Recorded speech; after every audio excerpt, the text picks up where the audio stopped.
Made for Me, Chapter 29.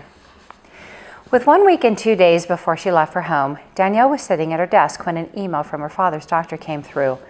A regular update, she thought. Acting more out of duty than real worry, she clicked on it. Her father had missed his latest checkups, and the test results from the previous month were not good. She got up to shut the door, then kept calling until he answered the phone. "You are not taking care of yourself as you promised," she began, skipping the pleasantries. "And the lab results prove it. You know, there are much more pleasant ways for me to resign than saying my father is dying." "Hun, don't be overdramatic. According to the doctor, any moment you could have a rapid deterioration of your kidneys that is not reversible. Do you understand what that means? Because I do." She was furious with herself. She'd been so caught up in her own life that she'd done little more than gauge his energy level during phone conversations, relying upon the doctor to alert her if his health was further compromised. He'd been coughing more than usual, yet that could have been a chest cold, a minor issue. But this? "The doctor has exaggerated," he began, and she cut him off harshly. "Facts don't exaggerate, Dad." Her tone was cold and hard. "True, but they don't reveal the story of my attitude." Danielle let out a sigh of exasperation. "You had better start focusing on this, Dad, because I will have no hesitation in walking out the front doors of this firm and not coming back. In fact, I only have 9 days until I get on a plane anyway." Concentrating was out of the question, so it was a good thing the markets had closed and the office had cleared out once she was off the phone. She was so focused on getting out of the building that she exited her office without a glance to her left and literally ran right into Lars as he walked by, his own briefcase in hand. He fell off balance, grabbing her arm as they tried to right themselves. "I am so sorry," she stammered, shocked and embarrassed. To her utter amazement, Lars started laughing, holding her elbow as she straightened her dress. "Whatever you do with vigor," he said, releasing her. Danielle apologized again, ignoring the tingling that had now crossed up and over her shoulder and down her right arm. "Danielle," he'd said her name firmly. It demanded attention, and she was like the wolf in a pack, raising its head to the leader even when the instinct was to keep it low. She gave him the briefest of glances, just shy of being completely rude. "You're not okay," he said. She took a quick breath, conscious of maintaining control.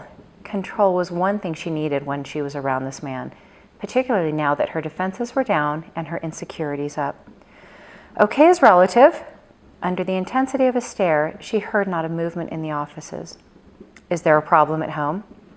Danielle sighed, reluctantly nodding, damning herself for mentioning her ailing father during their first conversation. "It will be fine," she said, trying to be upbeat. "Clearly it isn't. Now, tell me what's going on." Danielle resisted.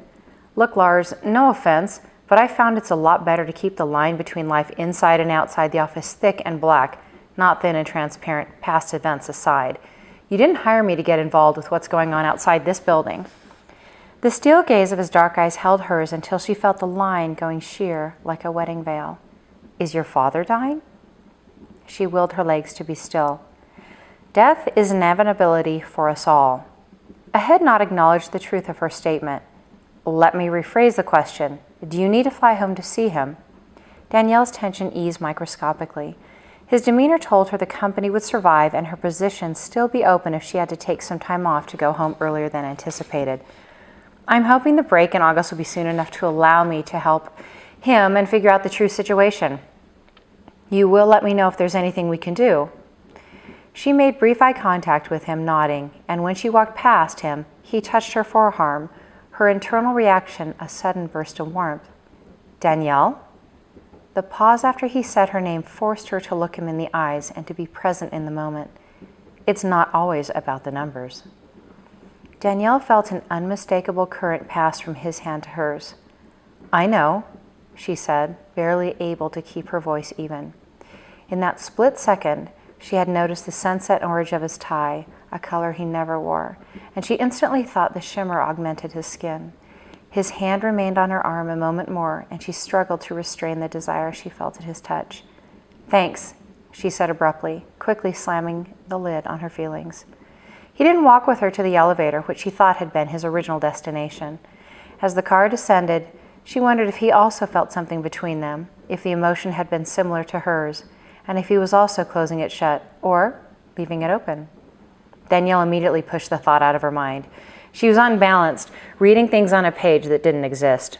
Lars was a professional, pure and simple. someone concerned about her well-being, as he said. That was all, and she wasn't going to let her desire for the touch of a man let her fantasies spiral out of control. That night, her interaction with Lars had long since faded when she phoned her father again. He insisted she stay and work. "Coming home sooner won't change a thing in my life, or yours," he said firmly. Danielle then called Lonnie, and Stephen answered. He admitted he had been disappointed in Danielle's decision to stay at the firm, pressing her hard about her feelings towards Andre and asking if marriage wouldn't have been the way to go. "Not now," she had replied. "Not under these circumstances.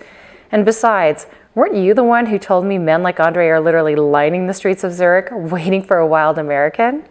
Danielle couldn't help laughing at the absurdity of the comment. "Well, if you aren't going out, why don't you take Lonnie for an evening? It might be a good thing." "Dancing?" she asked. "No, I mean you and her. As I said, I think it might be a good thing." A lower tone of seriousness came through, and Danielle wondered if Lonnie was nearby. "Something up?" He hummed a response. "Bad?"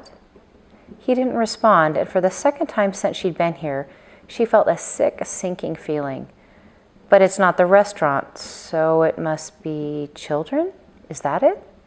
Another yes gave her the response. "And potentially moving." "Really? A new place? That's awesome!" "Sure, I guess." That was a weird response. Before Danielle could ask further, Stephen said goodbye, and Danielle heard him tell Lonnie the two of them were going to arrange a girls-only night out, not at the restaurant but somewhere else. "I hear we're going to have a date night."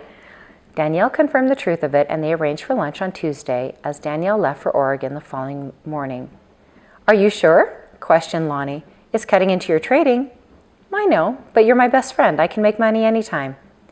The following day, Ulrich called her into his office. The subject line was her schedule and August vacation and goals for her return.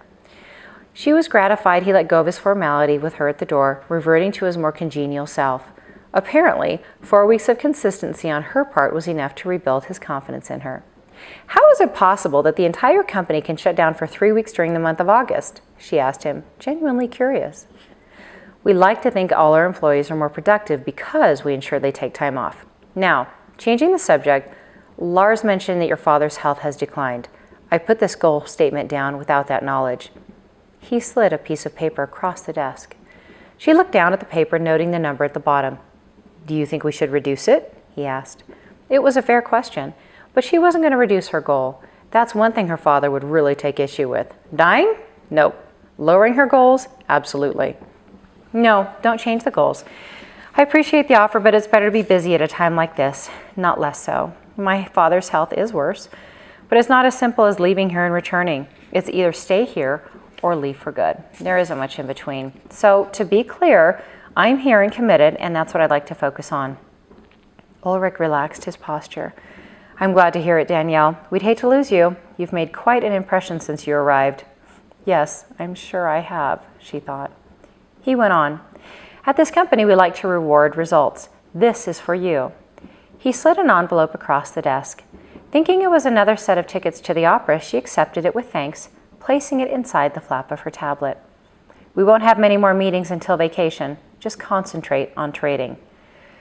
Impossible, she thought. Between keeping her mind from dwelling on Andre, the new restaurant, her father's health, and the sporadic but interesting interactions with Lars, she felt off balance. Oh, and now something else was going on with Lonnie and Stephen. She kept her focus on her computer screen, not thinking further about the envelope Ulrich had given her until she got home and placed it her purse on the credenza. Recovering the envelope from her tablet, she opened it and saw the check inside. She squinted in disbelief, reading the elongated words under her name. 1,500,000. She'd put it right in the bank and not even trade with it. How ironic. Had she stayed with Andre, she would have owed Emerdy millions, but had him, as her father had said, choosing love over life.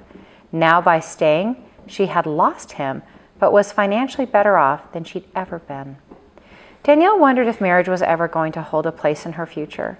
It sounded intriguing and scary, exciting but constraining, the ideals of commitment merged with the sacrifices of time. Her father had said at some point potentially giving up her career. Her involvement with Andre was as close to marriage as she'd ever come, and she wondered if part of her conflicting emotions was because it was a first-time experience. Being unused to the roller coaster of previous highs, hitting the lows with curves and loops thrown in. If marriage were going to be an event, she determined that the man, whatever his age, was going to have to be okay with no kids, her maintaining a career, and a life outside the office independent from him. Give Andre another 10 years and maybe he'd reach that point. Danielle set the alarm, turning out the light. Choosing life over love hadn't made her happy, she thought. At least not yet.